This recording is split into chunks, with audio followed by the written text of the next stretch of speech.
And when Hezekiah saw that Sennacherib was coming and that he was determined to fight against Jerusalem, he took counsel with his princes and his mighty men to stop the waters of the springs which were outside the city, and they did help him.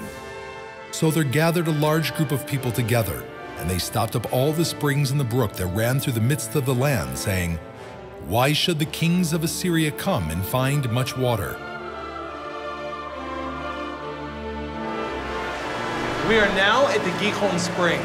It contains an enormous amount of water. Prior to Hezekiah's rule, all this water flowed outside the city through irrigation channels to the fields of the people and to the king's gardens. When he prepared Jerusalem for the Assyrian siege, Hezekiah worried that the mighty army of Assyria would camp outside the city walls, gaining access to the city's water source. He decided to prevent their use of the water by blocking and sealing the springs outside the city, including the Gihon Spring. He diverted the spring's water into an underground tunnel which had been quarried into the heart of the mountain. Two groups of masons worked towards each other from both sides and met in the middle of the tunnel.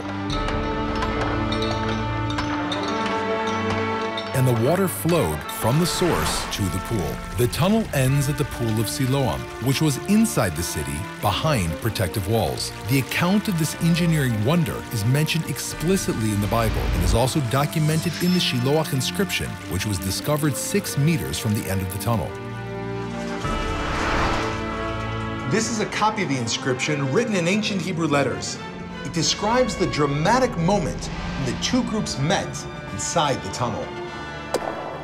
The masons were swinging their axes one towards the other, and they heard the voice of one man calling his fellow.